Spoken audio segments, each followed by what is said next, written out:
all cats, old enough to catch their own prey, gather here beneath the podcast for a clan meeting.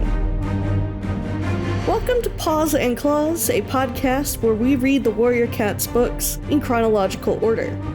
I'm Jillian, joined by my co-host and choremonger Scout, and today we will be discussing the 7th published Super Edition, Bramblestar's Storm.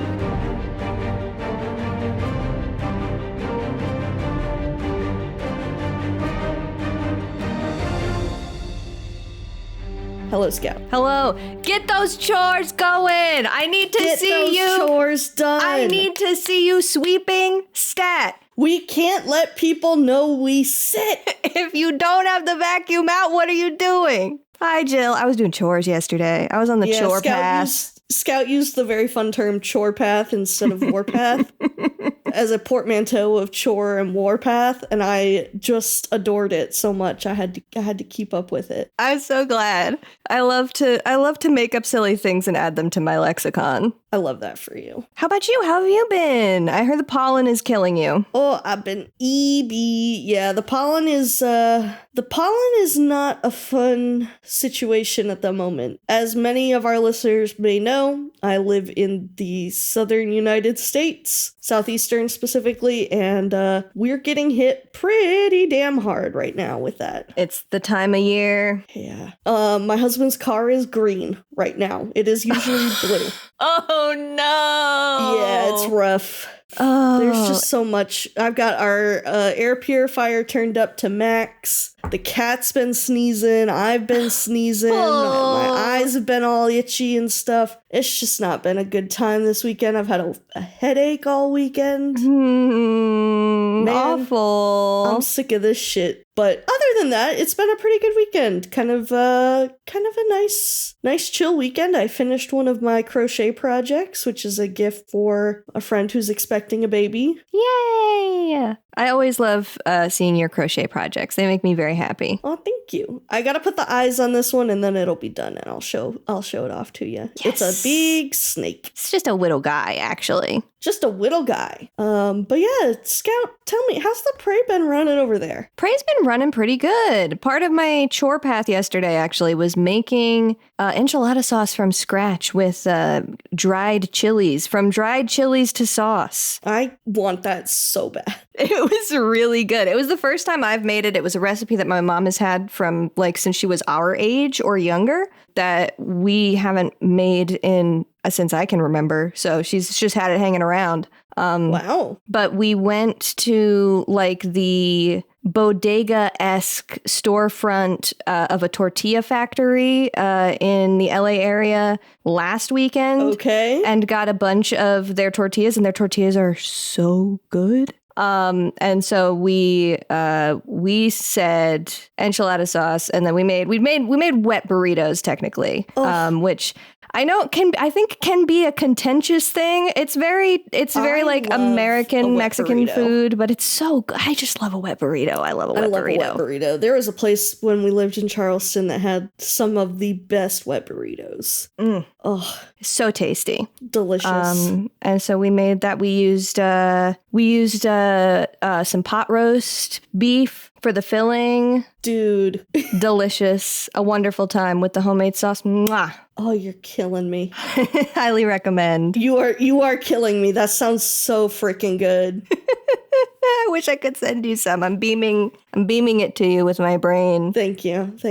What about you? How has the prey been running for you? Oh, it's been all right. We ordered some Thai food last night, so I got some pad Thai, and I saved the leftovers for tomorrow's lunch. You love to have leftovers for lunch. It's one of the best things. They give us so much pad Thai at this local Thai place that we order from. I love it so much. It's been a long time since I had Thai food. I don't know if you ever really got too terribly, if you were the kind of person who would go to the mall and food court kind of stuff. No, I wasn't a mall kid, unfortunately. Well, I don't know. Unfortunately, it was just a type of. I don't know that I don't feel like I'm. I think it's a neutral, a morally neutral. Thing. Yeah, it wasn't. There's a thing about the Chinese food places in the mall food court where they give you one of those styrofoam containers and they just load that shit up. It's just like full, it is spilling, full to bursting. It is full to bursting. That's what the pad thai situation is like with this Thai place. It's just genuinely full to bursting of pad thai, and it's so good. That sounds so good. Yeah, so that's that was really good. Also, fun fact, this is more of a Warriors news fact. Ooh, newsflash. There are going to be book release parties in about 2 weeks from when we're recording this, so probably the week that this episode comes out, there will be release parties for the second graphic novel, and I don't have to drive all the way to the other city to go to one because they're doing one in my town. Yeah! I'm so excited! Yeah, yes! So I'm stoked about that. Yes! So yeah, I think it'll be the Saturday that this episode comes out. Check your local Barnes & Noble and see if you can get in on that. Let's go! Yeah. I will be going to the one in my town because I'm very excited. I think it'll be fun. And yeah, highly encourage everybody else to go take a look. Woohoo! That's awesome. I'm very excited. I think... Oh, and then, I don't know, we haven't talked about this yet. They also announced the new Prophecy graphic novels. Oh, yeah, that they're doing more than just the Into the Wild one, right? Well, we knew that they were doing Fire and Ice, but I think they've said now they're going to do the whole thing? Yeah, they are switching artists. Oh. So the next graphic novel arc is going to have a different artist. It will be Gibson Twist and Sammy Savos. Oh. How do I get on these jobs? HarperCollins, hit me up. Let's see. Let me see if I can look up Sammy Savos, because that's the illustrator, and Gibson Twist seems to be the person adapting it. Sammy Savos portfolio. Oh, she worked at Cartoon Network and Titmouse. Uh-huh. This will be fun. Oh my god, is that Catwings fan art? Holy shit. I loved Catwings when I was a kid. I've never heard of Catwings. Oh man, dude, Catwings. I mean, it's basically what you expect from the title. It's a short kid series about cats that are born with wings. Oh, it's Ursula K. Le Guin? Yeah, dude. Yo! I always forget that it was an Ursula K. Le Guin thing. I read those when I was a kid and I loved those. S.D. Schindler is the illustrator on this. Do I know anything else by S.D. Schindler? Catwings Return. That's where they got Batman Returns from Catwings. Mostly Catwings. A single other thing called Jane on Her Own, I think. And then the rest is Catwings. Oh, wait, no, I tried to click on the illustrator and it just took me to a sub part of the Catwings page. So he's just listed as the illustrator for Catwings. He doesn't have his own Wikipedia page. Oh my gosh. This new artist, Sammy Savos, has an Etsy shop with stickers of her cats. Yes! I love that. This is exactly the energy that I want to see being brought to the Warrior Cats graphic novels, honestly. Yeah. Wow. This is how you know it's legit. Also, illustrated diaries of her cat. Wow. Okay. Yes. I'm sending you her Twitter. Even though I don't really get on Twitter anymore. I'm sending you the Twitter so you can look at this lovely... Thank you. Yeah, I started looking at the Instagram, but of course, as soon as you try and click through more than one page of Instagram on a non-mobile device, it's like, would you like to sign in? Would you like to sign in? And I'm like, no, I don't want to fucking sign into Instagram on my computer. No, I don't. Thank you very much. I absolutely don't. But yeah, so that's exciting news. Is we're gonna be getting the new Prophecy, and we've got a new artist. Blessed. Well, speaking of art, should I talk about covers for a little bit? Yeah. Hi, this is the part of the podcast where I describe images to all of our lovely listeners because I cannot help myself. I just want to shout out, first of all, the original painting that's like hiding behind. So the way that the Warriors Super Edition covers traditionally worked, I think they're a little bit different now, but this is like back when Wayne McLaughlin was doing the cover art. It would be like the cat portrait that kind of popped out of a solid color cover that like dust jacket that had the title and everything. And the thing that I never realized until we started doing this podcast and I started looking up all of the covers is that there's a whole ass Wayne McLaughlin painting underneath the solid covered color dust jackets that are really cool.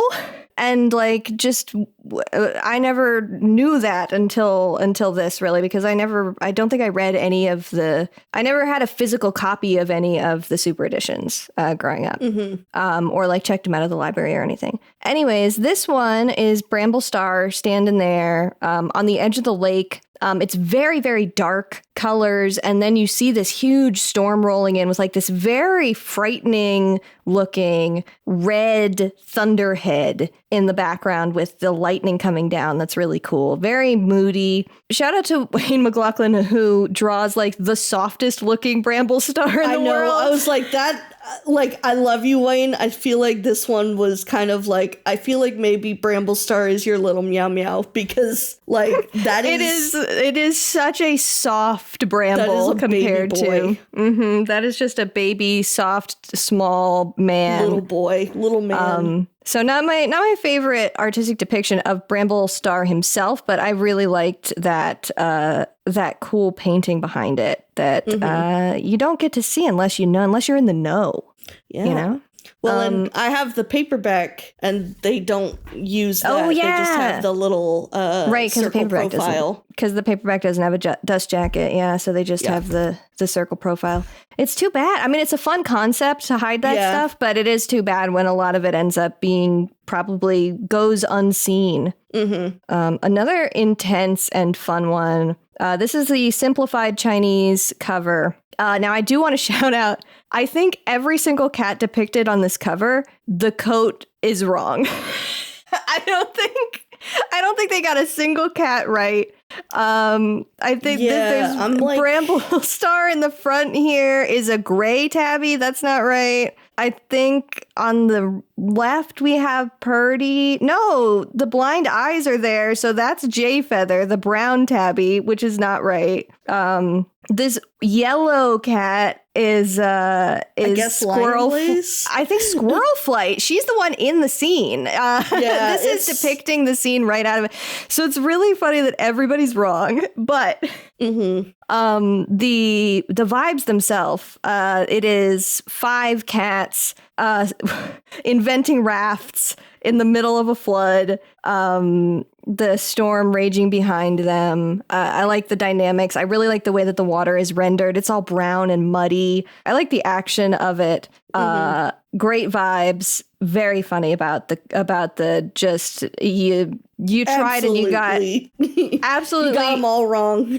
All of them are wrong, because if the brown tabby is Jay Feather, that means the gray tabby is Purdy, because the one strapped here would be Briarlight, and Briarlight's not a tabby either. It's just a mess up in here. Yeah. But A for effort for sure. Love the vibes. Simplified Chinese reprint has just Bramblestar. Why did they make his tongue do that? Yeah, but it's so funny. This is Bramblestar, like licking his lips in the middle of. I bet that's the reference image, is like a cat licking their chops, you know. In the middle of this big storm, but it does just look like he's having a silly, goofy time, kind of like sticking his head out of the car window like a dog. That's kind of the vibe we got here. I do love the driving rain, though. Yeah, I think the rain and the lightning and the way that his ears are kind of like flapping in the wind is really good. Yeah, it's all work. The dynamics of this one are really good. So just the tongue really just sticks out, literally and representationally and figuratively. And then of course Polish cover going crazy. Yeah. When I was getting notes together, Eric looked over and he was like, what the hell is happening there? It looks like a metal cover, like a metal band cover. It's crazy. Yeah. This is Bramblestar, like, screaming, basically. Backlit, so he looks really orange and yellow. Rain dripping off of his whiskers in such a way that it almost looks like he's got, like, a sick metal cover tear, too. Mm-hmm. Backlit like this because of the crazy lightning that's happening behind him. It's like a freaking hurricane. There's like a tornado with lightning in it happening behind him. The way that the clouds are so spiraled is so cool. Yeah, it's really doing a great job of compositionally drawing the eye to the center of focus with Bramblestar here as well. And there's raspberries here. I don't know the significance of the raspberries, but I like them. And then the back cover portion, we can see the light breaking through, and this is Purdy, this is Squirrel Flight, and this is Briarlight, it looks like, to me. And then there's even more cats further back, but they're all in shadow. We don't know who they are. Maybe those are the kitty pets. And it's just great. It's a fun one. It is really playing with color in a way that a lot of the Polish covers do, but this is very, cannot express how bright it is in really fun ways. Yeah, it is, like, the color just is such a palette that is not used for covers of Warriors books. Yes, it's so different from all of the other ones that I've pulled here. Even doing a similar, adapting a similar scene to the two simplified Chinese covers that I talked about, but those are so much more subdued, playing more in grays, browns, dark blues, and this one is like, it's fucking, the storm is red and Bramblestar is going ham. It's really fun. Hell yeah. That's Cover Corner. Thank you everybody for coming to Cover Corner with me. Cover Corner is my favorite. I always love, it's one of my favorite parts of doing research is like, I get to go and look at all the fun covers. Worth noting, I also have started saving all of these, and as our podcast episodes release, I make sure to post the covers that I talk about in the Discord, as well as in the TWG Discord, our channel there. Heck yeah. To make sure that folks can also lay their eyes upon these beautiful masterpieces. Mm-hmm. Love that. Anything else before we move to the summary? No. Let's get it. Tell us a story. All right. It's been a few moons since the Great Battle, and Bramblestar is still adjusting to life as the clan leader. With issues on the borders with both Shadow Clan and Wind Clan, Bramblestar seeks to navigate the delicate situations with Firestar's leadership as his guide. Wind Clan still argues with Thunder Clan over the stream that marks the border, while Bramblestar takes a patrol to Shadow Clan to inquire about the scent of their cats over the border. Wonder who that could be. At the gathering, they notice the lake's edge has risen and that River Clan is looking a bit haggard. It turns out they've had to move their camp due to the rising waters. Also at the gathering, the other leaders question Blackstar's insistence on naming the fallen of the Great Battle at the start of the meeting, and eventually he relents and agrees to cease the practice. Winds begin to pick up around the lake, with Jayfeather's garden of catmint getting damaged heavily by them. He notes to Bramblestar that this could be an omen of trouble for ThunderClan, and he's soon proving correct as the wind brings torrential rain, which in turn causes the lake to flood, high enough that it even reaches ThunderClan's camp. The clan manages to get every cat to safety, and they hole up the tunnels to try and find some shelter. Bramblestar is worried for Shadow Clan and River Clan, as their camps would have also been deeply affected. And while he's unable to visit Shadow Clan's camp, most of them have made it to safety, though there is a sense that Blackstar did not make it through the ordeal. While visiting River Clan, Bramblestar and his patrol hear the cries of a kitty pet named Minty, stuck in the water, having been forgotten by her two legs. They rescue her and bring her back to the temporary camp for safety. Blackstar's death is later confirmed when Rowan Claw and Little Cloud stop through the ThunderClan territory to go to the Moon Pool. Seedpaw and Lilypaw tried to perform a rescue mission for the Sick of the Fallen, a memorial to the cats lost in the Great Battle. But Seedpaw drowns, rescuing Lilypaw from the water. Bramblestar and some others head back to the two-leg dens to try and find something soft and dry for use in their bedding, and find another kitty pet, Jessie, who is trying to help her friend Frankie get out from the dens. Jessie and Frankie accompany them back, and ThunderClan helps teach all three kitty pets how to hunt and fight while they wait for the waters to recede. Twice, Tawny Pelt asks Bramblestar to help ShadowClan, first with some aggressive kitty pets and then with a set of badgers. And while Bramblestar does agree to help both times, Rowan Star is less than appreciative of the gestures. During this time, Jessie and Bramblestar seem to grow closer, and Squirrelflight's jealousy begins to become apparent. Eventually, the waters recede and the camp is fixed up, and Bramblestar offers to help the kitty pets back to their two-leg dens. Minty joyfully returns to her two legs, and after a conversation with Bramblestar, Jessie decides to go off on her own, knowing his heart truly belongs to Squirrelflight. Frankie decides to stay in ThunderClan, and is renamed Stormpaw. At the next gathering, the clans reveal they each have their own way of remembering the dead when the Sick of the Fallen is found, and Bramblestar proposes an addition to the code after learning about SkyClan from Firestar and Sandstorm, that in times of great trouble, the clans should put aside their differences to work together. In the manga adventure, Lionblaze and Cinderheart also have kits: Hollypaw, Fernpaw, and Sorrelpaw. Squirrelflight finds herself feeling ill, and it is soon revealed that she is expecting Bramblestar's kits, and that Yellowfang lied to her in order to convince her to take care of the three.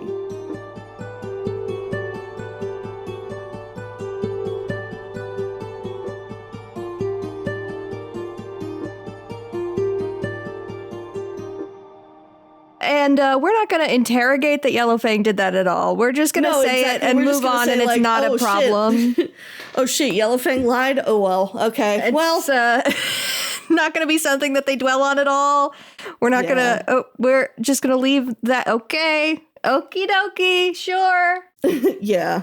Overall vibe. Overall thoughts, I was pretty, I enjoyed this one. I don't know. I didn't feel like I had like especially strong feelings about it at any point. But I really did enjoy a lot of elements of it. I think that there's a lot of really good scenes depicting, once again, we're sort of still dealing with grief in a lot of ways. We're dealing with change. We are dealing with the paw steps that Firestar left behind, that Bramblestar is trying to fill. And I think that there's a lot of stuff there that works for me. But I also didn't come away from it thinking like this was a really tight, impactful story. It was more that there was bits and pieces that worked really well, but it was one of those super editions for me that read more like a bunch of vignettes than like one cohesive storyline. Yeah, I can see that. I was kind of just on it. Like, there were certain moments where I was like, ooh, this is really cool. Like, I loved the flood. The flood is great. Ruled. Yeah.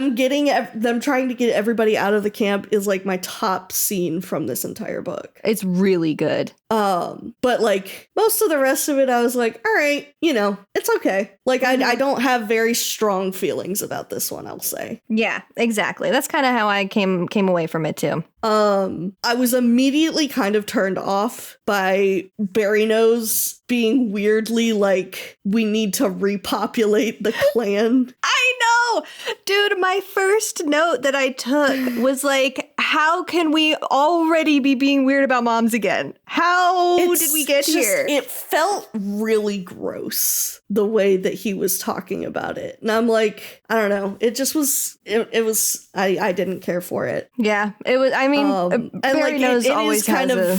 Barry Nose is a pain in my ass. Mm-hmm. But like, I don't know. And there's, kind of carry through of that general, like, oh, ThunderClan doesn't have any queens right now. But like, I don't think it needs to be that big of a, like, no, I have don't a lot of young warriors and you have a lot of apprentices. I think you guys are fine. You guys have so many cats. Yeah. So it just felt like a very weird focus. And I just did not care for that whatsoever. Yeah. My first note was not them killing off a bunch of moms and then making "we don't have enough moms" a plot point, immediately following that in the next book. It felt like a what's the word I'm looking for? Like it felt like a manufactured problem. Yeah. And then it also kind of went away pretty quickly. Like they kind of talk about it a little bit more. But the way that it is framed at the beginning of the book, it feels like it's going to be a bigger focus. And I was very much dreading that. And I was glad that it didn't end up being like that. But yeah, it was a weird energy at the start of this book for sure. Agree. I will say I'm a little bitter we didn't get Bramblestar's 9 Lives ceremony.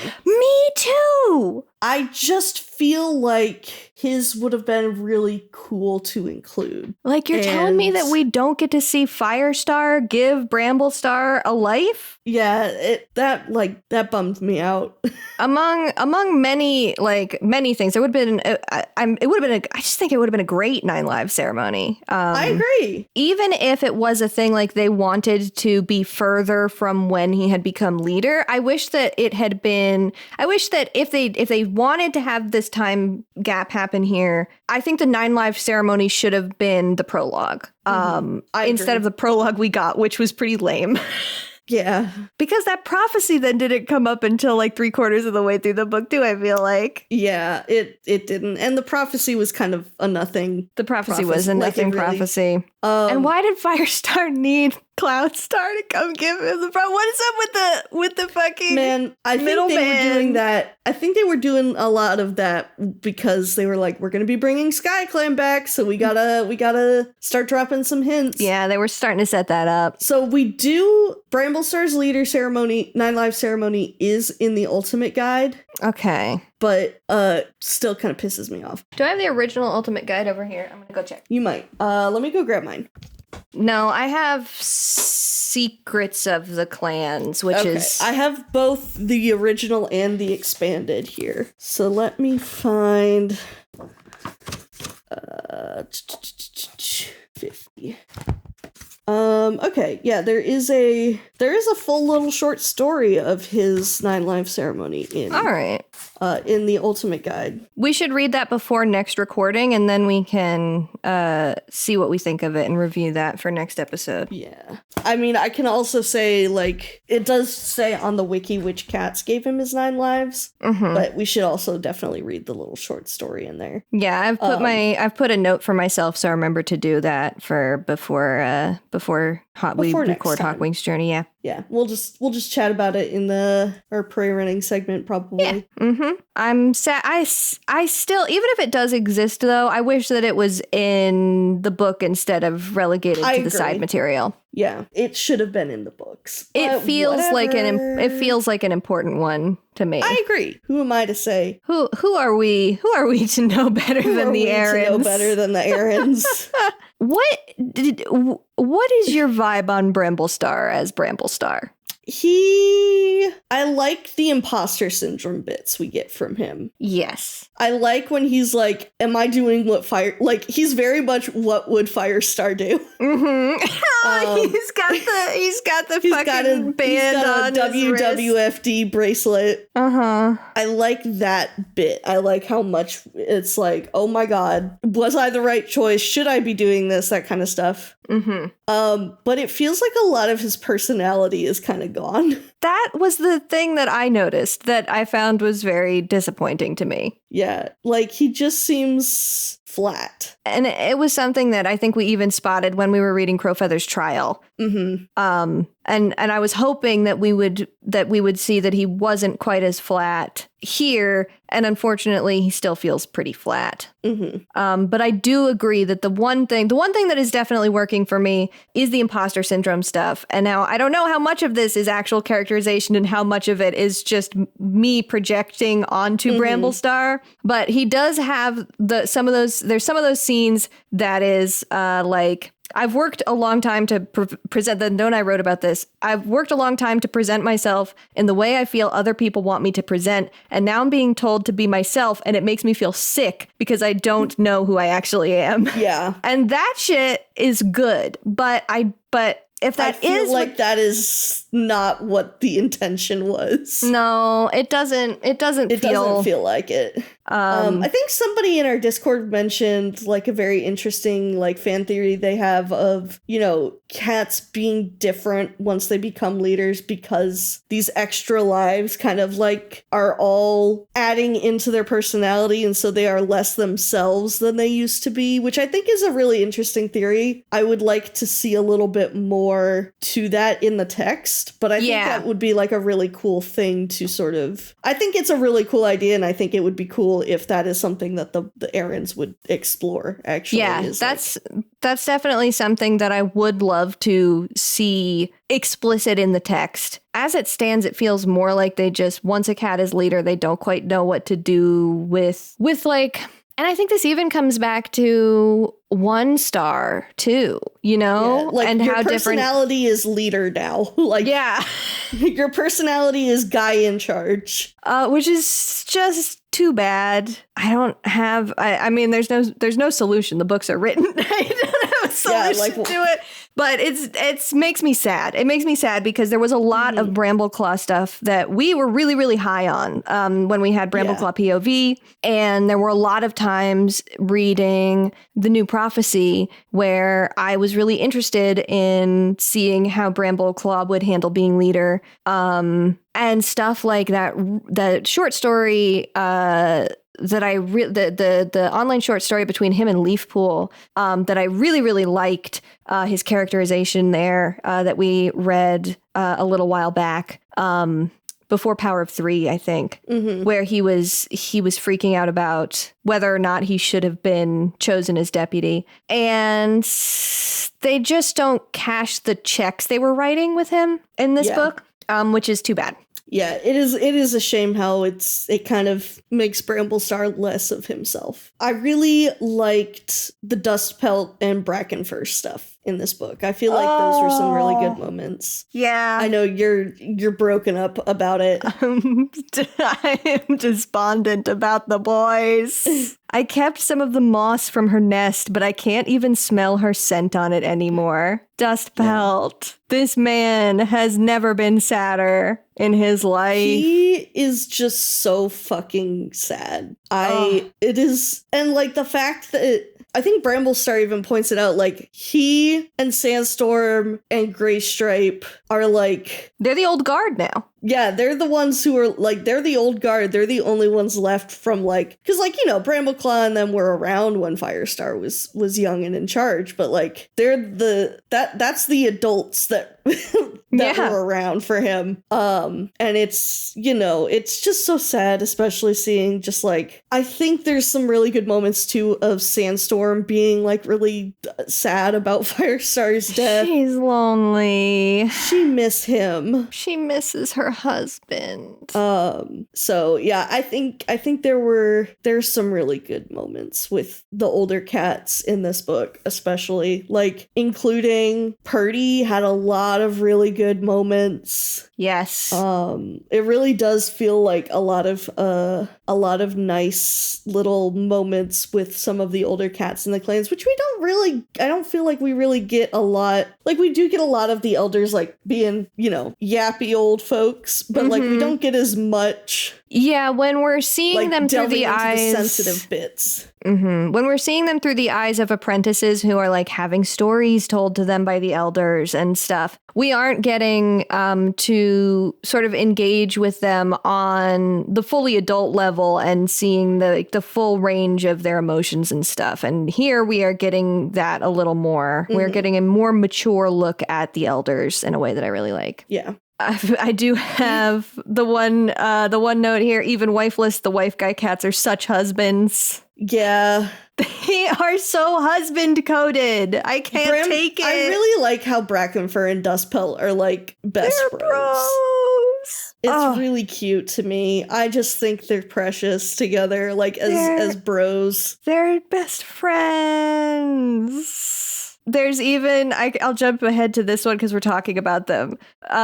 Because I didn't think, Dustpelt does die in this book. He is killed he is killed in the Badger attack. And kind of goes out in this blaze of glory of like, I don't want to retire to the Elder's Den. I want to give this fight everything I've got. And if I die, I die because I miss my wife.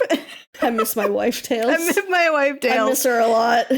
I'll be back. And so I left that scene. Oh, it is a good little note that his whole family, like we see the StarClan spirits of Dustpelt's whole family, every other cat who has died. Yeah, that was so, because like they came to get him. Yeah, and that's the thing too, is like, Dustpelt and Ferncloud had a lot of kits, but not a lot of them survived. It's been rough for that family. At this point, it's only Spiderleg and Birchfall left. Yes. And that's out of 5 or 6, 1, 2, maybe 3, 4, 5, 6, 7. 7 kits? Yeah. Yeah. That's hard. That's really difficult. Yeah. The thing is too, like, Holly Kit and Larch Kit died when they were kits. Then Shrewpod died when he was apprentice. Ice Cloud and Foxleaf just died. Like, yes. Same time or after Ferncloud. Like, it sucks.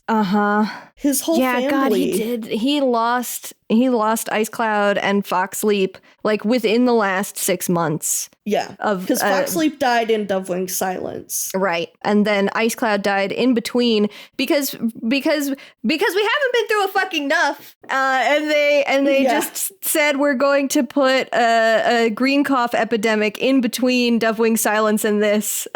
And we're not going to see it, but we're going to know that like 3 or 4 more cats of ThunderClan died from it. Yeah, it's rough. But like I did think, oh God, it was so nice to see like all of his family, because he has so much in StarClan, like coming to get him and stuff like that. It was a nice moment. It was much more of a cathartic death. It felt very akin to Greywing dying way back in Dawn of the Clans. God, remember that scene? That scene was so fucking good. And so I was really feeling good about Dustpelt's death. Like, I was like, okay, we sent him off good. He had a good death. He gets to see his family again. And then we get like 1 chapter forward and we have this moment where Brackenfur is starting to figure out what kind of repairs they're going to need to do to the camp after the flood recedes. And he turns and tries to ask Dustpelt a question. Yeah. And it killed me. I was like, oh my God, I can't do it actually. Now I'm really sad about Dustpelt. I don't even fucking care about him that much. Yeah, I know. It was brutal, but really good. Like good. It was good. Yeah, I think he got a good death, I think.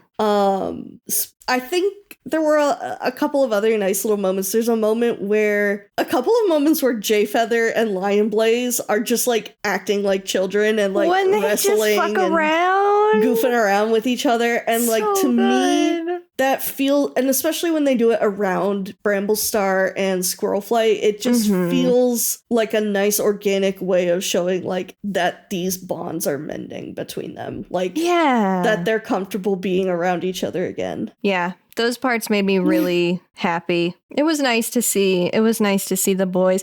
I think with the end of the Prophecy of the Three, also, there is a bit of a lightness that we see with Lionblaze and Jayfeather here. And Lionblaze is still dealing with his feelings about not being invincible anymore. That is still hitting him hard in a lot of ways. We also see a lot of Dovewing really. She's struggling. She's having a really hard time. When she goes deep into the tunnels and tries to listen for echoes, like she speaks into the tunnels and is trying to hear the echoes further away down the tunnels to like train her ears to be better, because she just cannot adjust to not having her magic hearing. It's hard. It's hard to see. It's rough. But with Jayfeather and Lionblaze, despite Lionblaze still having those struggles, it does feel like these two, especially who are older than Dovewing, feel like they are getting a little bit of a chance in some of these moments to act a little bit more irresponsible, a little more childish. Yeah. That stuff was nice. I would love to talk about the flood. Yeah, I really enjoyed that being the like primary issue. I think we could have done without the Shadow Clan stuff and just focused on the flood. Whatever the hell was going on with Shadow Clan, we really didn't need it. Yeah. I really liked it. I thought it was a very unique like issue to bring to the like a unique disaster to put them through. And I liked that, you know, even though it is so soon after the Great Battle, I like that it is something that they can't do anything about. Yeah, it is, you know, quote unquote act of God. It is really fun to have a major conflict that is not related to fighting other cats. We love a man versus nature. We love a man versus nature. And it was a really smart angle to take here, I think, after having the Great Battle. Because for a while after you have the Great Battle, you kind of have to ease up on the battles a little bit. Because you just had the Great One, you know? Yeah, you just did the big one. So, like, maybe chill for a little bit. You gotta have a little bit of room there and do some, you know, get some originality up in here with some different options. Some different stuff. And I really liked it. I thought it was fun. Yeah. The escape from the flood is so tense, top tier, so interesting and fun. The way that we come back to all the way to the new prophecy, we get to talk about that fucking little tiny shelf on the wall that Squirrel Flight first found when they first moved to the lakeside. And everybody has to try and go up there, and it's wet. It starts to crumble. Purdy just can't do it. They make a fucking pulley to get Purdy back down. Yeah. The cats are being a little, they're doing a lot more, they're using tools. You know how we're like, it's really amazing that crows can use tools? Crows don't got nothing on these fucking cats. I know. They're fucking making boats and shit. These cats are crazy. They have flotation devices. They have a raft. They have rope, basically. They've had rope before, but it's really like, it's rope this time. Where they, Squirrel Flight, like literally ties, Briarlight down on the raft. We have the word windbreak being used by the cats. Yeah. So that's just a word that they know. And they say it a lot. They do. They really go hard on the windbreak. I swear to God, Brackenfur and Dustpelt make a drafting compass. There is a scene where one of them, they get a stick, and one of them stands in the, you know, like in the center, holding it down, and the other one moves it along the fucking ground to make a curve on the ground that they can follow with like a wall, to make a wall or whatever. It's amazing. I love it so much. It's the best. Yeah, it was so funny to me to like just see them just using technology. Even using what I assume was a big Rubbermaid tub to try and transport the blanket.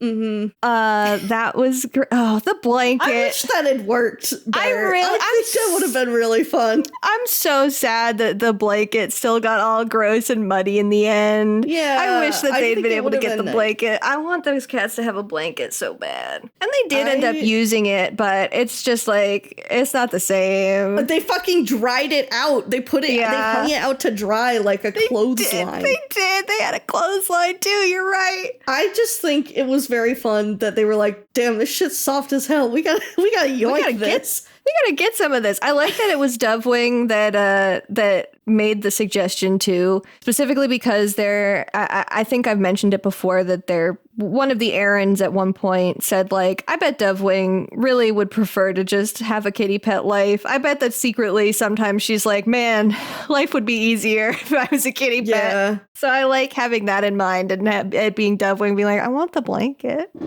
Can we get a blankie?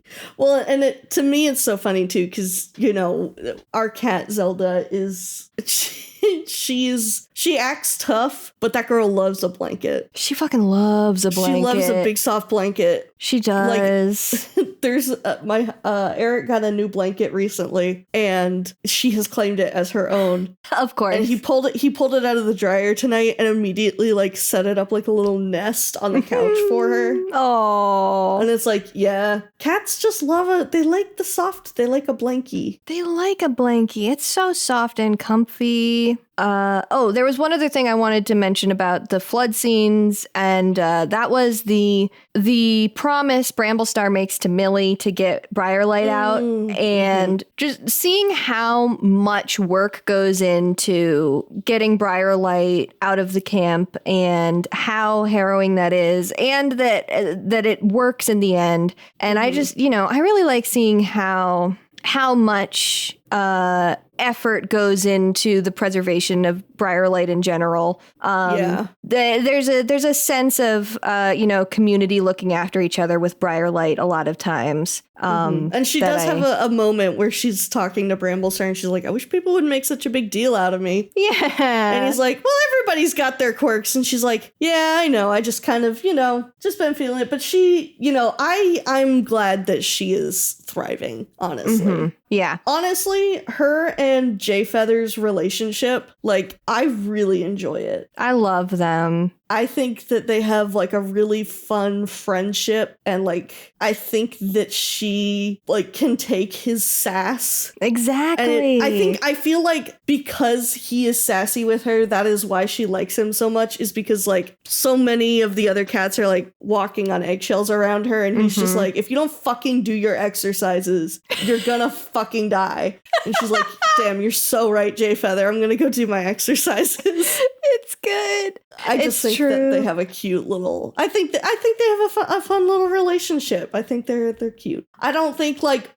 romantically I would like them together, because I don't feel like Jay Feather is. He's got eyes only for his very, very long dead ex-girlfriend. Yeah. But I feel like he and Briarlight just like have a very unique and fun relationship. Yeah, I think that whatever shape their relationship takes, like whatever reading you might have on it as a fan, I think it's so important for both of them. I think that they really bring out the best in each other. It's always a delight. I love any scene that we get with the two of them interacting. Okay. I just have to mention something that drove me fucking nuts. Okay. They kept using not as a punchline in this book, and it made me crazy. Why were they doing this? Why were they doing it so much? Okay, what the fuck year was this? 2014? Was this in the zeitgeist? No.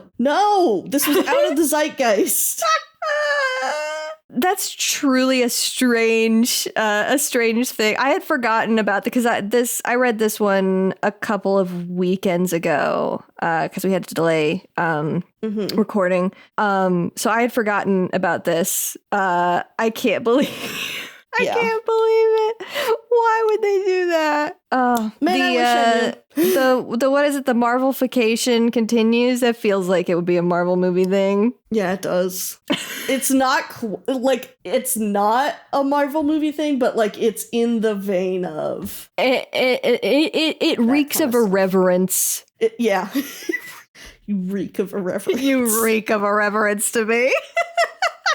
Oh man. Yes. What else would you like to talk? I don't have like, this is the thing is like, because I was so like kind of meh on this book, I don't have a ton that I want to bring up. Mm-hmm. So please regale me with things you would like to discuss. One I've got here is I just was once again beside myself that one of Sorreltail's remaining kits died in this book. We had the loss of Seedpaw here. Devastating. Rest in peace. Devastating. Fucking so sad. Has Brackenford not been through enough? My boy! Yeah. It's so sad. Like the kind of quiet hush as they tried to resuscitate her too, you know, is also like, man, these authors, they know how to write a death. Yeah. Which they do a lot. They sure do a lot of.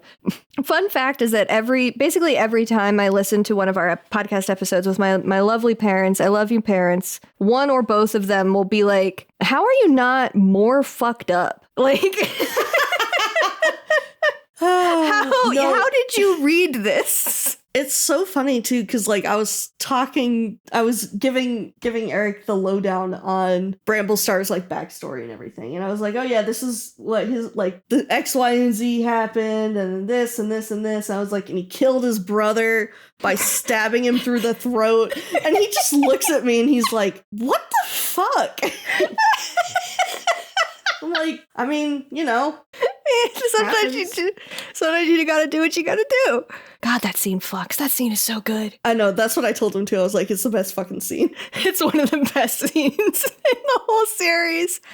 I was recently listening to a podcast about Star Wars Rebels, the animated TV series, in which they discussed how the showrunners of that show have discussed in the past the way, like, standards and practices for that show, and the way that they, because it's a Y7 show, and the way that they were not allowed to show any on-screen death in certain ways. Like, you know, it's like, whatever, you can have a stormtrooper falling over, but like you can't have like somebody getting stabbed or something, right? And every time they talk about that stuff, I just keep thinking about fucking Warrior Cats. And Warrior Cats, I know, is like a higher demographic than Y7. But still, there is just, like, the more I think back on other children's media that I've consumed, and the more I read Warrior Cats, the more I'm like, there's a lot of fucking death and violence in Warrior Cats, huh, guys? Well, and you saying that too, like mentioning, you know, Y7 animated show, like just thinking back of like when I was younger being like, man, why don't they just make a Warrior Cats movie? Because it would be rated R. Like, that's why. Because they would have to, it would be rated minimum PG-13. Yeah, it's true. They could not, that's probably a lot of the reason that adaptations, like animated adaptations, have had such a hard time getting off of the ground. Yeah. Is just how brutal this cat world can be. Like, just thinking about Tiger Star's death scene. You couldn't. Like, you couldn't. You simply couldn't. Because you could either be off screen about it, which lessens the entire impact of that scene, or you show the whole thing and you make it not something that parents would take their children to. Oh, people storming out of the theater.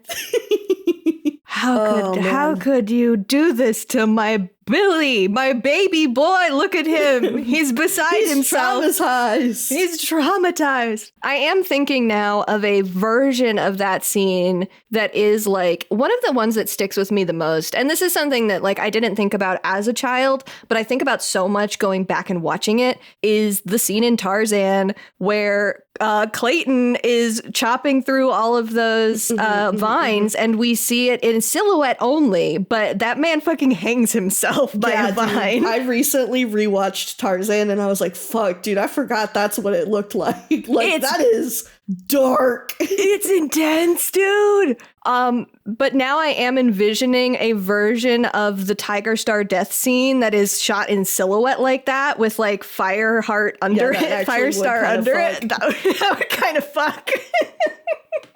Damn. I do have to one more time shout out Brightheart for being the most patient cat in existence. Because once again, Jay Feather was so shitty to her in this book.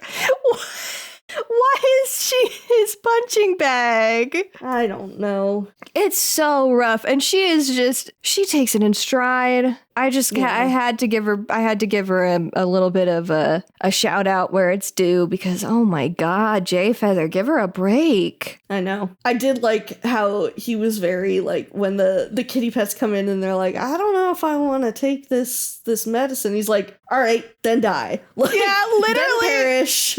Okay, so suffer. Literally the line from the book. It's so good. I need a then perish edit with Jay Feather. God, yes. So bad. Oh my God. He's so funny sometimes. I love that guy. One more small thing. So Lily Paw does get her warrior name after the fight with the Badgers. And Bramblestar gives her the name Lily Heart. And like while everyone's cheering, she just whispers to him, "Thank you for my name. It's beautiful." And I'm like, oh. She's so cute. I love Lily Heart. She's been through so much. She's been literally through so much. Let her rest. Yeah, because she got the name Lily Heart. I think he specifically calls out as like partially in remembrance of her sister. Mm-hmm. And mother. And mother, yeah. So I miss Sorreltail. Yeah. I miss her. Me and Bramble and Brackenfur.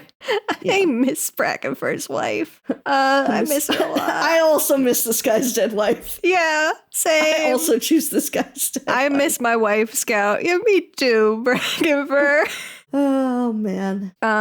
Rolling around to Brackenfur again briefly, just real quick. It's not directly related to Brackenfur, but there was just a couple of mentions. I think it was Bramblestar at some point kind of like points out Brackenfur and maybe Dustpelt as well as like the clan builders in such a way that it got me thinking for the first time in a while about like official or unspoken roles in the clans and the ways that we have things like we have leader, we have deputy, we have medicine cat. Those are roles that are clearly defined and exist within the hierarchy of the clans. We have warriors, that is a category. We have apprentices, elders, queens is like a subcategory of warriors. But there are some things that I think it's so interesting when a cat sort of naturally ends up filling a niche that the general structure of a clan doesn't dictate or doesn't like call out specifically, but we have things like Brackenfur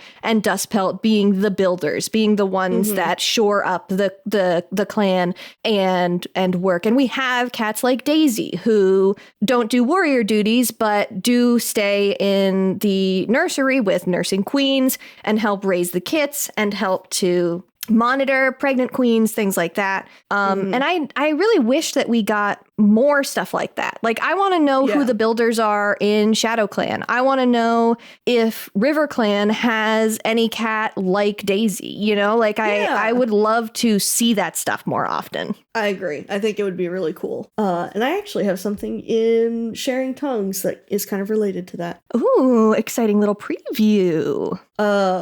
I just saw Jay Feather replace his stick girlfriend with a new stick. He got a new stick. We got J Stick 2.0. He replaced her. There's another fucking scene in this book where he's like rubbing his paws gently over the stick of the fallen. Like, my dude. You gotta stop. The people make the jokes and they can't keep being proven correct. You have to stop proving them right.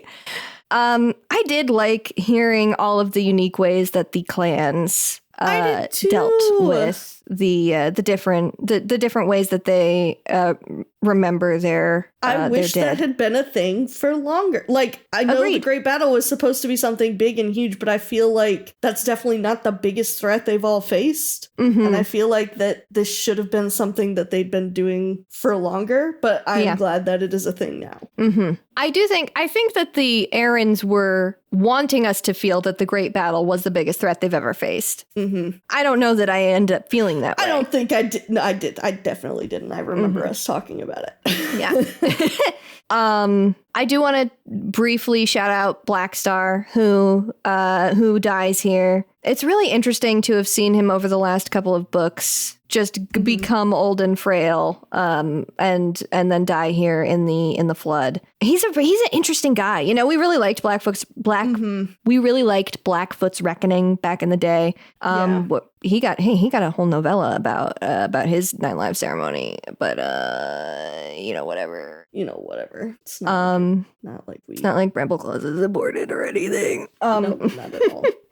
But I wanted to shout him out because I think he's had a really fascinating arc. They have used him in ways that they don't often use the other leaders, I feel like. He got to do a lot of different things. He got to go through a lot of different like personal character arcs. And I think that all that is really interesting. Yeah. At some point on the Discord over the last month or so, we had some of the listeners and us were having a conversation about Blackstar, talking about how he's a really interesting character. So I wanted to shout out, fly high, sir. You did good. Honestly, you did good. Yeah.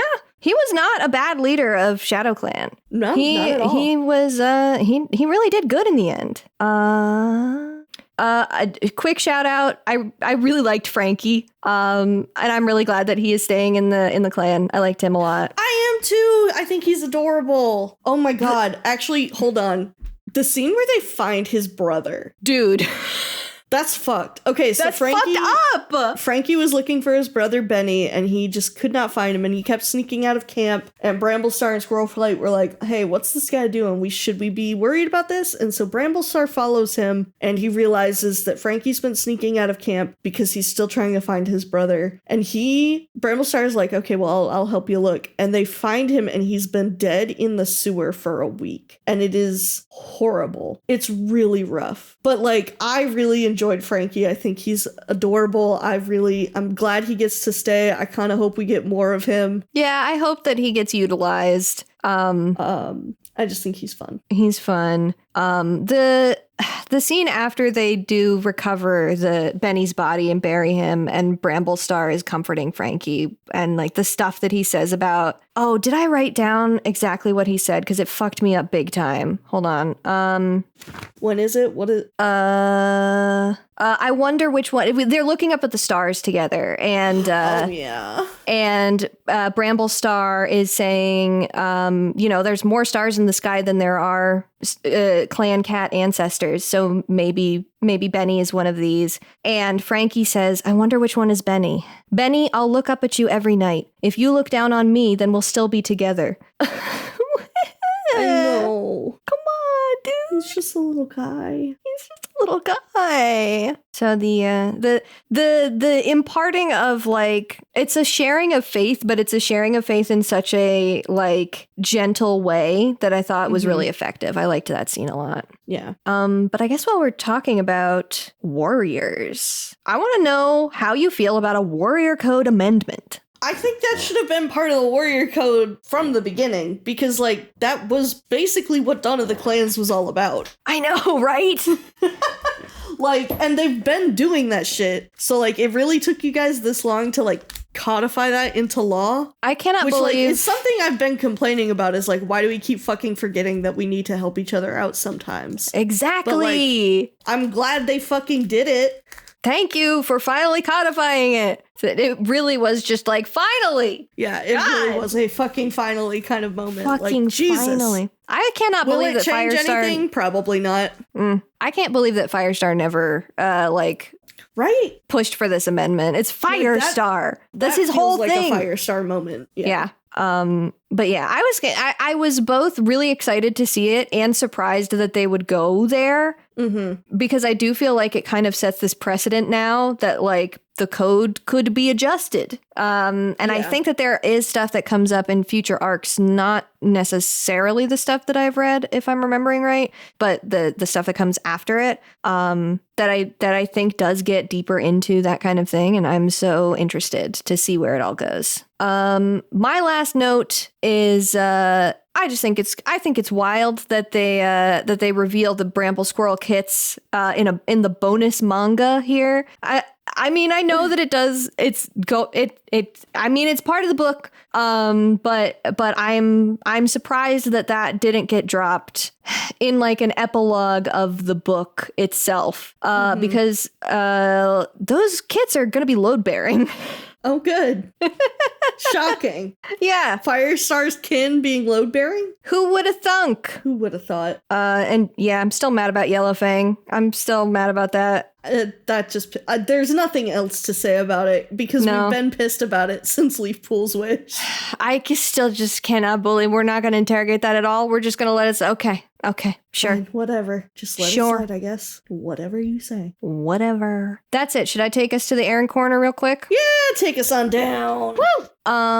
First one is I've been trying to pay a little more attention to what other books in the series were being published concurrently with like the books we've been covering, since I think that can be really interesting. Tall Star's Revenge came out a year and a bit before this, so like that was sort of the other most recent super edition.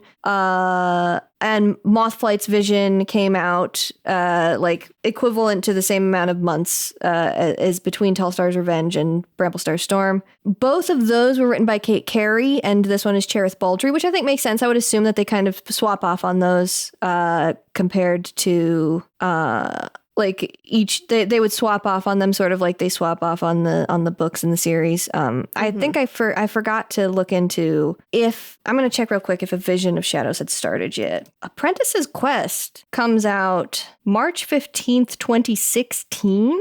So 2 years after this? That's crazy. Well, because Dawn of the Clans was being published at this time, because Dawn of the Clans was being published. I keep forgetting that was at this point. Yeah. I really think that our reading order did Dawn of the Clans a huge service. I do not think if we had gotten this deep into the series and we had to go into the prequels, I don't think it would have been fun.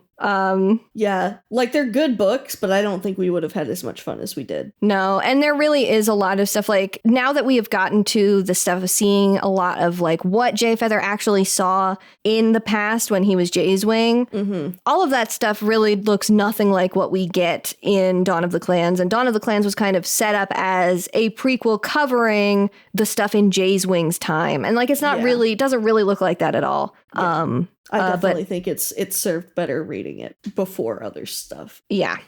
This was actually the last super edition with a cover by Wayne McLaughlin. We miss you. We miss you, Wayne. I forgot about this. I was just still speaking of covers. Owen Richardson? Owen Richardson? Owen Richardson? Owen Richardson, the designer of the reprint covers and lead on all of the post-Wayne first run covers, went to school at Art Center, which was a fun little fact for me specifically. This is just because I live in the Los Angeles area. Art Center College of Design is in Pasadena, which is in the area. And so when I was college age, I had to deal with a lot of people like seeing my art and doing the whole, are you going to go to Art Center? So now I have a minor feud with Art Center just because of that, because everybody was like, are you going to go to Art Center? I'm like, I don't want to fucking go to Art Center. I have a different idea. Thank you. Shut the fuck up about Art Center. Wayne, I hope you are not Wayne. Owen, I hope you had a good time at Art Center. Shout out, Owen. I hope you're not doing AI shit, Owen. You're on thin fucking ice. It still hasn't been confirmed as far as I know. I'm just still suspicious. On Bramblestar's list of cats that he has killed on the Warriors Wiki, Hawkfrost is listed. It says Hawkfrost, and then in parentheses, physically and spiritually. It's just very funny that he is listed as having physically and spiritually killed Hawkfrost. Sure, I could fight a goose physically, but spiritually? Oh. And then the last note I had was I was finding some more stuff about Kate and Bramblestar. Kate Carey, something I've mentioned before, I think she really doesn't like Bramblestar. She's got a real problem with this guy. Oh boy. Has referred to him as having ruthless ambition, which I think is a little unfair. We've gone over like Bramblestar's ambition stuff a lot. It's often referenced and rarely like materially noticeable in the books, in the reading. Doesn't like writing him, feels like Bramblestar stole the deputyship from Graystripe, thinks his relationship with Squirrelflight is dull. She's just very mean to him in like all of her comments about him. And this is getting ahead of myself, but I'm curious and a little worried to see if any of that comes into play when we get to Squirrelflight's Hope, which is a super edition that Kate wrote, and as I understand it from what I know, does not paint Bramblestar in a particularly good light. Cool. So interesting, death of the author and all that. But also when you have an author outright saying a lot of comments about how she doesn't like a character, I think it's going to come into my reading of how she writes the character, Yeah. So yeah, that's rough. Yeah. We shall see. Keep watch this space. All right. That's my Erin Corner. Take us to Sharing Tongue. Let's go Sharing Tongue. Yeah. So Tumblr had some good memes. Hell yeah. There's one that's just a very, very fried JPEG with Shinzo Abe and Kermit the Frog. But it is edited to say, "I'ma keep it real with you, third modern leader of ThunderClan, Bramblestar. Ain't nobody solving that declining birth rate." Holy shit. Just fucking... Oh my god. Thing that showed up. Holy shit. Oh my god. Fuck. It's so I've bad. I've clicked on the next one. Oh. Sorry, I just laughed so hard my headphones fell off and I broke off part of the Spider-Man tower behind me. Oh no. This one says, "Jessie is the Monica Lewinsky of Warrior Cats," if you think about it. Holy shit. I don't agree, but I do think it's a funny post. Yeah. We barely talked about Jessie at all. She was an interesting character, but I didn't mind her. I thought they had the thing is that I never really felt like there was a romantic chemistry there. And I thought that was going to be the thing that was like, that Bramblestar was going to be like, she's genuinely just a friend for me. At least like on Bramblestar's side. I feel like Jessie was definitely fonder of Bramblestar. She was definitely flirting with him hardcore. But I do feel like, and I feel like he kind of stated it with being like, I could have loved you, like, given more time. If things were different. Yeah.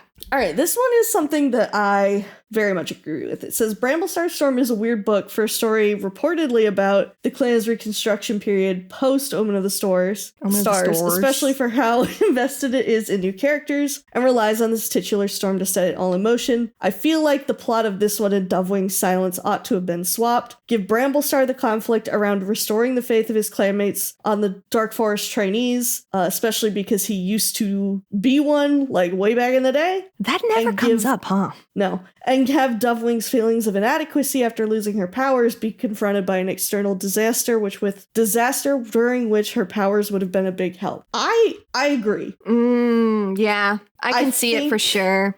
Thematically, the plots would have worked so much better switched. It would have been weird to have an entire super edition about Dovewing so soon after Omen of the Stars, I think, but I do think, like, plot-wise, these would have been better, like, swapped. Yeah. I think it would have thematically worked better. Yeah, that does feel more correct, especially because this is so similar to the tree falling, right?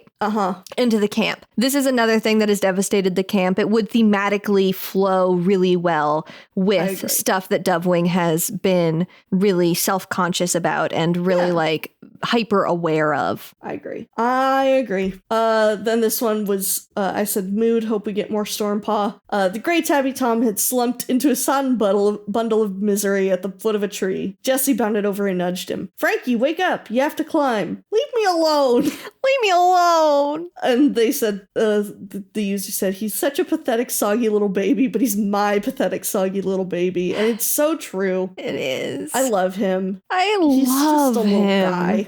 I want more of him so bad. There's this one, opening my book to read about some happy kitty cats romping around the flooded forest, and oh, there's a week-old corpse in the sewer. How about that? Yeah!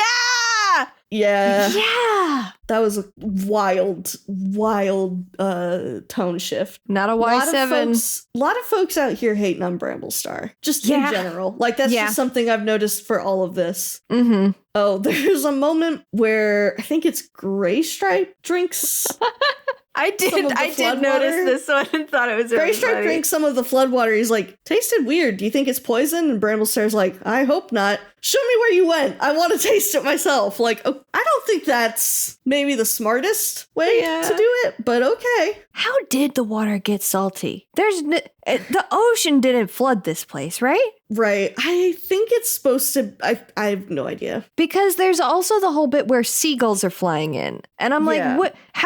Where did it come from? Yeah. Salty rain? Is that possible? Is that a thing that happens? Can rain be salty? Can rain be salty?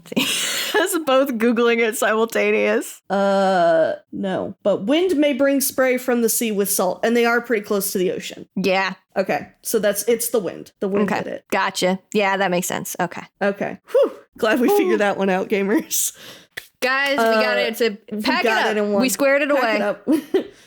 This one, I love in Bramblestar Storm how they're like, look at this fucking thing, gestures at Two-Leg Den, and Graystripe is like, ah yes, windowsills, bedroom, stairs. Thank you, Graystripe! You mean the fucking car? Yes! It made me so happy that Graystripe knew the names of things. Stairs. Stairs? I feel did they really got they were really baffled by the chair, weren't they? Yeah, they were like very confused about chairs and tables. It was very funny. This next one, my favorite thing is how in the prologue of Bramblestar's Storm, Firestar was so excited to be able to give his first prophecy, only to be pissed off about how vague the prophecy is. It's good. It is good. This one, I actually like Bramblestar Storm, but I'm still losing my mind thinking about the cats raiding a literal house for blankets and getting them across the floodwater in a plastic tub. Imagine watching that as a human, these fucking feral cats pushing a blanket boat through a flood and then carrying the blankets away. I want a book solely about the viral videos that spawn out of people watching and filming these cats. This person fucking gets it! This is what I want! I want the viral videos of the cat prison breaks. We have some arts of just some little scenes. We've got Jay Feather and Lion Blaze being goofy. We've got Amber Paw kind of chatting with I think Minty. Mm-hmm. And then in that moment where the apprentices are like kicking each other to get them to sleep. Very cute. So good. So Tumblr had some good funny things to say, which Hell I enjoyed. Storygraph gave it 3.91, 96 reviews. There was one of them that I almost copied and pasted in here, and then when I went back to go like take the screenshot, I saw that it was your account. Should I read it? Like, yeah, go ahead. Yeah, I have been. If you are a Storygraph user, I have been trying to keep up with writing silly little reviews for every Warrior Cats books that we as we cover them. Same. I just forgot to do this one because I finished it and then immediately went back to work on crochet. Hell yeah. Jill, help me. How do I find my reviews? Oh, I mean, I can just go read it if you want. I can get there, I think. Okay. Oh, I can't find it. I don't know where it is. I can't use this application. I'll go find it. Hold on. All right, Scout's review says, listen, Bramblestar got that imposter syndrome. I can relate. Also really surprised by how attached I got to our kitty pet co-stars. And I was like, yeah, 100%. I like really enjoyed the kitty pets. I thought they were fun. Yeah. They were just fun little guys. They were such a nice. It was nice to have kitty pets like come and stay with the clan, and we had a couple of moments of tension, but there wasn't so much like these fucking kitty pets are here, blah blah blah blah blah. I hate to have kitty pets in the clan. There was a lot more like genuine acceptance of them that I thought was refreshing. Yeah. Let's see. This one says, if I were Squirrel Flight, I would have started killing people. She deserves to go apeshit. Yeah. Another one that says, completely worth the read, if only for finally getting the family content from Bramble, Squirrel, Lion, and Jay that I've always been disappointed by the lack of. Mm-hmm. It's like, yeah, I agree. Squill Frights. And again, lots of folks who are like, I fucking hate Bramblestar.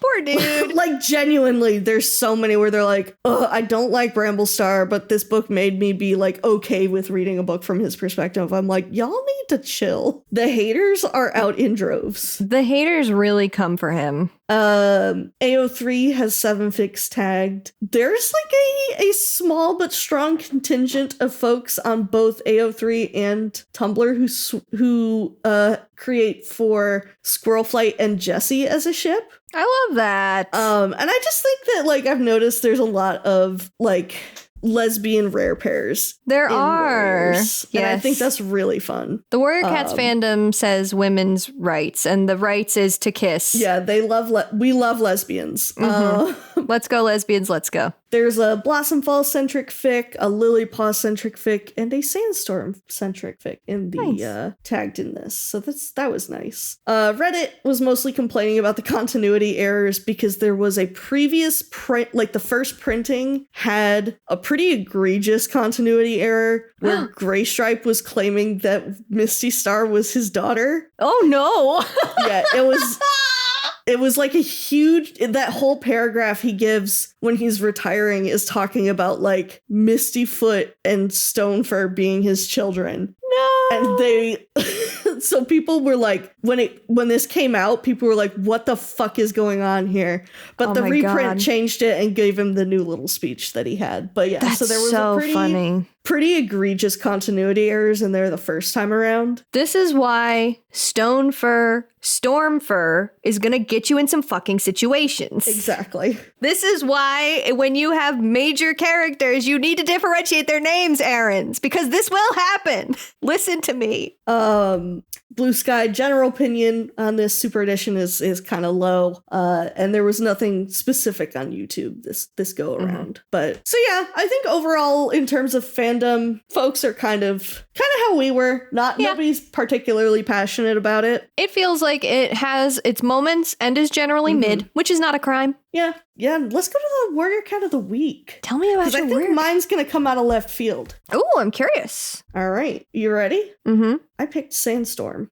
Oh, wow, that's nice. I think there were a lot of, we didn't really talk about it, but there were a lot of little moments of Sandstorm giving Bramblestar advice or him coming to her with like just looking for assurance. A lot of moments where he's like, do you think Firestar would be proud of me for this? And she's like, oh my God, you idiot. Of course he would be. Mm-hmm. And I really liked, even though it was it did feel very shoehorned in the whole the Sky Clan stuff. I did like at the end where Sandstorm's retired, but Bramblestar goes up to her and is like, hey, tell me about Sky Clan. And she's like, she gets into the story zone and she starts telling stories, and she does that with Purdy too. And she like hangs out with him and they're both swapping stories. And I just think she's like, I really enjoyed seeing her move towards this position of like of an elder, of a sweet old grandma. I love she would be the grandmother with the good ass Werther's caramels. She would be. You're so right.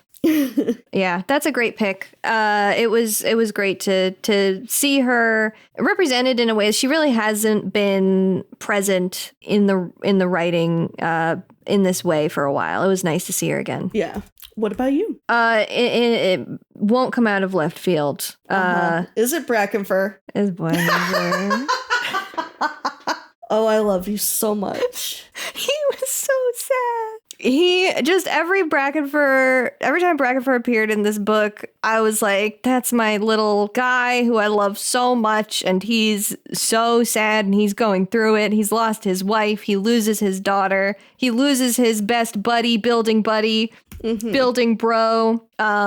He goes through so much, and also it is, I believe, probably the last time that we will get him being central enough that I will even have like a Brackenfur moment to point to. So I was like, I gotta give one more time. We're playing the hits. I love him so much. Brackenfur is my worry cat of the week. I'm glad. I'm glad for you. You and your man. I love you, sir. I love you so much. It is criminal that there is not more people like me out here making the Brackenfur AMVs. We just recently got an extremely well-made, extremely sad spider leg AMV. Where is that but for Brackenfur? Guys, where are you? My comrades. Come on, people. Come on. Help her out. She can't do it all by herself. I can't do it by myself. Come on. Oh, anyway. Should I take us out? Yeah, take us out. If you have thoughts, opinions, questions, or memes to share with us, you can write to us at pawsandclawspod@gmail.com. That's paws as in what a cat has, claws as in the part of speech, pod as in podcast. We are also on Blue Sky at Paws and Claws and on Tumblr at Paws Clause Pod. Listeners who are 18 years and older can come join us on Discord, which will be linked in the show notes. We are brought to you by the TWG Podcast Network, which you can find at theworstgarbage.online. You can find me on Tumblr or Blue Sky at Humble Goat, and you can see the art that I do, including our podcast cover art, at scoutwilkinson.myportfolio.com. And you can find me on Blue Sky at plot-twists or on Tumblr at antique-romantic. Our next episode will be out in 2 weeks, where we will discuss the 9th published super edition, Hawkwing's Journey. Read along by buying the book from a local bookstore or checking out a copy from your local library. Until then, dear listeners, may Star Clan guide your paws.